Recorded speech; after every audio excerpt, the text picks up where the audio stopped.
Hi, thanks for watching. I appreciate you being here. Welcome. A few weeks ago, I started making some budget videos because I love watching those on YouTube. I love watching other people's budgets. I love watching how they spend their money. I love it all. So I thought that it would be a fun way for me to share and document my journey. But recently, I started thinking about expanding my budget series. And one of the things that I've decided to start doing was reveal my zero-based budget with you. In this video, I am going to go over what a zero-based budget is. I'm going to provide some background information on my family's own zero-based budget, and then I am going to do a detailed breakdown of the previous month's budget. But before we get into it, here's a little bit about me. Hi, welcome to my channel, and I'm glad to have you here. Here's a little bit about my family. Our household consists of myself, my husband, and my toddler. My mom also lives with us, but she's not included in our finances. My husband and I both went to graduate school, but we no longer have student loan debt, fortunately. I work in banking and he works in aviation. I handle all of the family's finances, and I love my role as the self-appointed CFO. I love talking about all things money, making money, saving money, investing money, and optimizing my portfolio and my finances in general. I look forward to taking you on a wealth building journey with us. I hope you enjoyed the videos and the channel as a whole, and I look forward to getting to know you. I am very open, so feel free to send me messages at any time or starting conversations in the comment section below. Okay, so what is a zero-based budget? A zero-based budget is a method where all of the expenses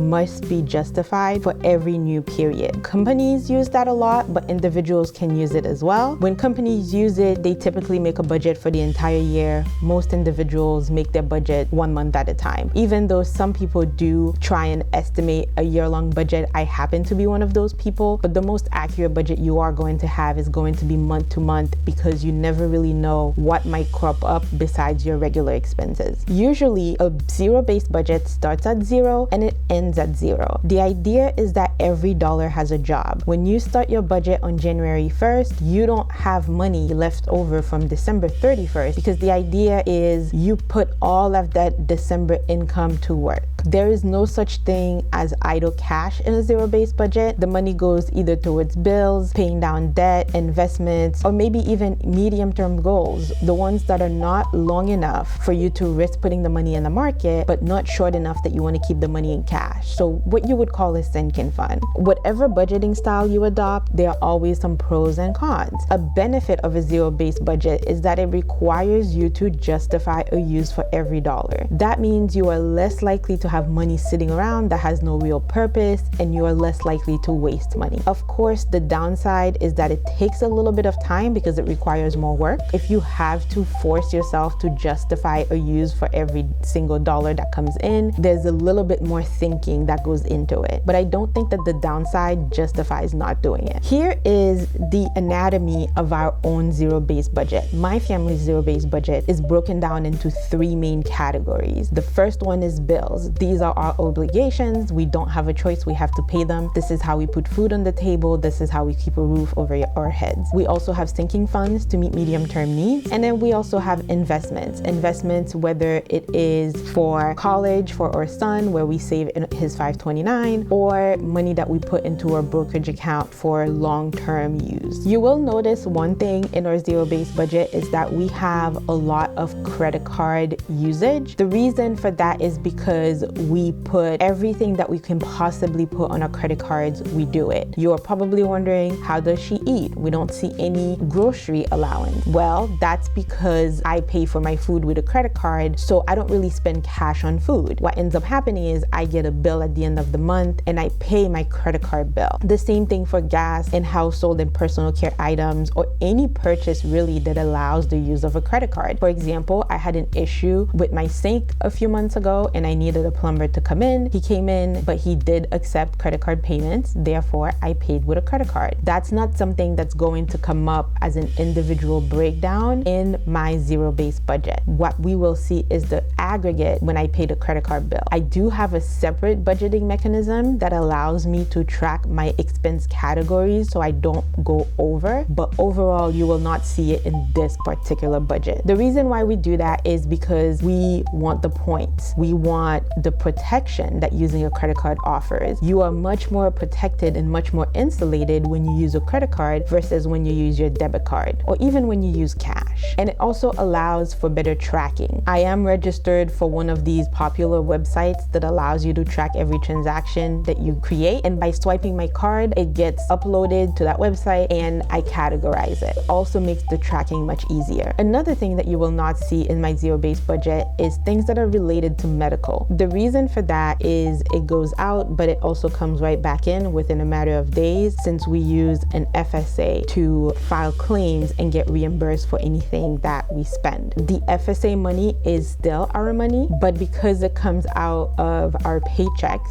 before we ever get to see it, it's not cash that we ever have to really move around. A good example of that would be if I pick up my prescription at CVS. I have a $10 copayment on my prescription. I swipe my credit card for $10. I immediately get a receipt, and within a couple of days, I use that receipt to file a claim and get some FSA reimbursement. That FSA reimbursement goes into my account. I use that $10 towards my credit card bill. So although the money is moving, it's moving in and out in the same amount and it zeroes itself out. So for the sake of simplicity, anything that nets to zero, I completely exclude from this budget. All right, let's get to the previous month's $0 budget. If you are enjoying this video so far, don't forget to hit the like button so the algorithm knows that it's good. And of course, subscribe for more content. If you think any of the information that I provide here might be helpful to somebody else, be sure to share it with them. All right, here's our June 2022 spreadsheet. I know I am way late on this kind of video, but it's been a very long and stressful couple of weeks with a lot of different things that popped up out of the blue, and they were all back to back. I'll talk about them in a different video, but for now, let's just get through this zero-based budget. By the way, this is my second video since my month-long hiatus. So if you haven't watched our general budget and debt update video, I will link it in the description below. The first category is rental income. I won't be breaking down the different properties. I'm just gonna tell you how much we collected for the month. We have 2 rental properties that we own on our own and we manage them ourselves, and then we own a third one that we split with somebody else. That third one is managed by that person for a bigger share of the rental income. But between the 3 of them, the total amount that came to us in June was $5,104. If you notice that there was a difference between how much we got in June and how much we got in the prior months, if you watch those videos, that is because this is the time where lease renewals come up, and we were able to get leases signed for a higher amount over the spring and summer. For my personal income, this is income from my job. All of the income that we will be seeing listed here for myself and my husband is net that we take home after all deductions have been applied. So that means retirement contributions, any kind of insurance that we have to pay for, taxes, healthcare savings accounts, and anything else that the employer deducts from our paycheck. For June, between the different paychecks that I received, my total was $3,594. For my husband, his income was $7,309. The other income category consists of things that don't come up regularly. It seems like every month or so, we do have some irregular income, but it's rarely ever the same thing back to back. For the month of June, our other income consisted of our quarterly SREC checks.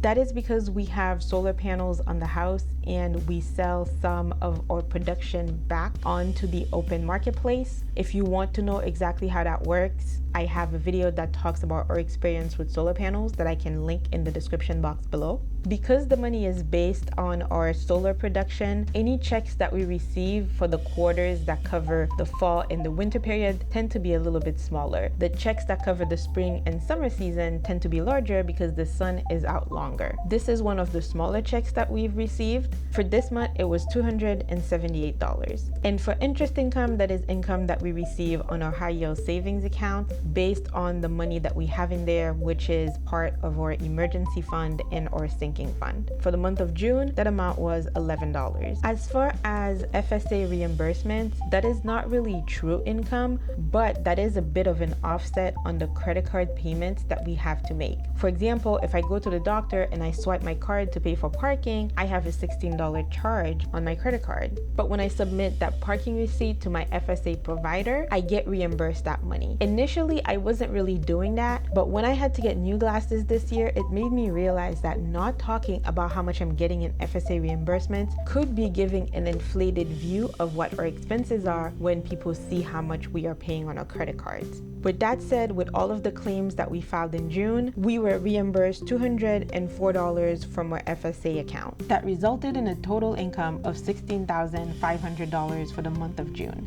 On to expenses.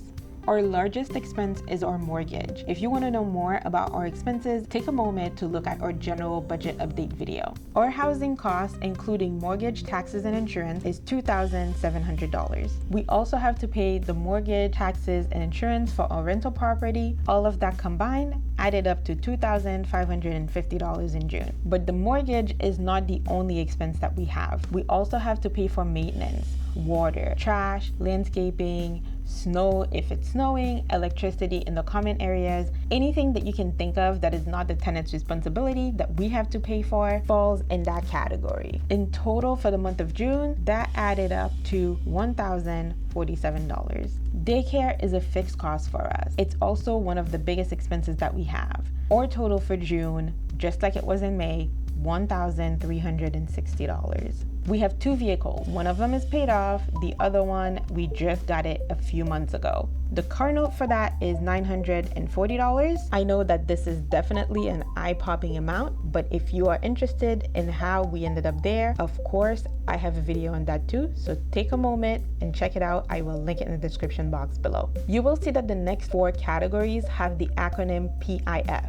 That stands for paid in full. All of these are credit cards that we use. We either use them for day-to-day expenses, to maximize rewards, or if we get particular discounts for using them. We do not carry balances. We do not have revolving credit card debt. Any amount that I list here as something that we pay, that is the full amount for the entire month, and it clears our balances. The first one is our American Express Gold Card. That is probably the card that we use most often. In June, the bill was $1,400. The second card on the list is the Chase Sapphire Reserve Card. That is the card that we use as a backup to the American Express card. It could be either because the rewards are better, or it could be because the place that we are trying to make a purchase does not take American Express, but that is the card that we will pull out most often if we're not pulling out the American Express card. The amount on that card for June was $700. The next card is our Bank of America credit card. That card is one of the oldest cards that we have. We rarely ever use it because the rewards are not that good,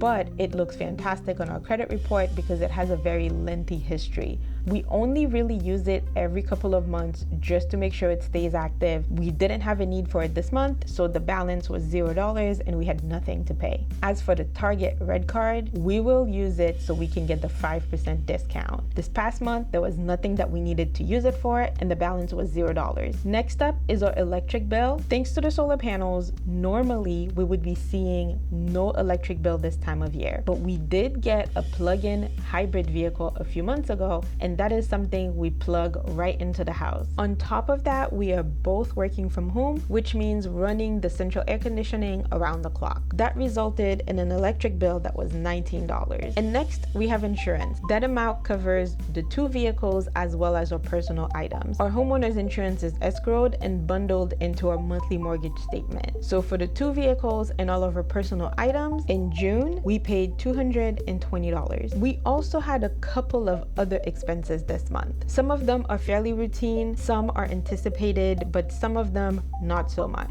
Let's break those down. The first one is $100 towards our electric toll account. That one does not come up every month. It doesn't even come up every quarter. I just set it up so that automatically whenever the account falls below a certain amount, they would draw $100 from our checking. We never really know when it's gonna happen. It's all based on how many times we drove on a toll road. We also paid $36 towards my husband's life insurance $100 premium. We also had to pay another $100 to the state to renew a license that my husband had that was going to expire soon. And finally, there was a repair at one of the rental properties that set us back $1,000. It was an issue that we had with a retaining wall. I think I mentioned that in a previous budget video I did for the month of May as an irregular but expected upcoming expense. That is not something that we planned for, and that is not something that we would have wanted to spend money on, but it was a safety issue and it was a liability. We could not take the chance. I don't know if you're keeping track, but that leads to a total other expense of $1,236. Overall, for the month of June, we spent $12,172. As you can see here, it means that we have $4,328. So what did we do with the rest of the money? If you look over here in that gray box, there is something that says that the goal should be $0. Why? Because it is a zero-based budget. We should end the month with nothing. Here is what I did to make sure we ended up with that goal of $0. The first thing was to put $1,000 in my husband's Roth IRA. We did $1,000 because the IRS contribution limit for 2022 for IRAs was $6,000. We decided to spread it out over the course of 6 months. That means June is the final month that we will be contributing to that Roth IRA until January of 2023. For my Roth IRA, we did $0. That's not because we don't care about my retirement and my future, but that's because I decided to put all of my money into my Roth IRA in January of 2022. If you look at the market performance, I'm sure you know by now that I already regret this. I will probably never do that again, but that's what we did. That means we didn't have any money to put in June. Next, we have a 529 plan, and the 529 plan is for my son's college fund. I put in $667. I know this looks a little bit like a weird number, but if you take that amount and multiply it by 12, you will see that it adds up to $8,000. Initially, we were doing $500 a month, which added up to $6,000 a year, but this month I decided that I wanted to do $8,000 a year, which translates to $667 a month. As far as our brokerage account, this year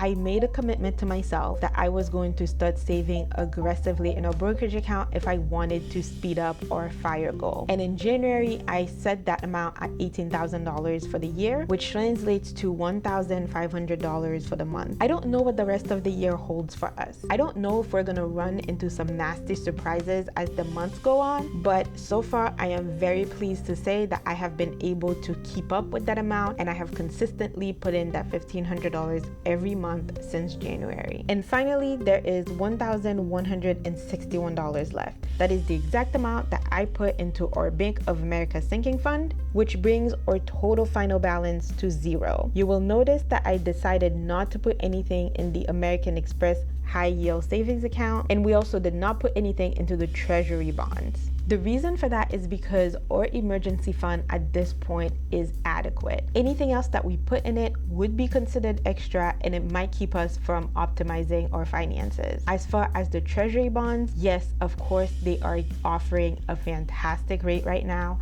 I have 2 videos on the topic, and I have been taking advantage of them since October of 2021. But in our case, we have already maxed out the amount for the calendar year for each of us, and we no longer have any room to put any more I-bonds in. And just to confirm again, the total final balance is $0. So that is how we make sure that every dollar that comes into our household gets put to work for us one way or another, whether it is paying our bills, paying our debt, or going towards meeting our savings and investing goals. I hope you enjoyed the video. I look forward to your feedback or any questions that you might have about us or our finances, or if you want to share something about yourself, feel free to do it in the comment section below. I will see you in the next one. I would like to continue sharing my thoughts on all things money with you.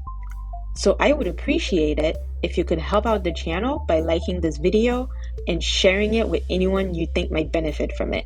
If you want to see more content, be sure to subscribe and hit that notification bell so you can know when new videos come out. I'll see you in the next one.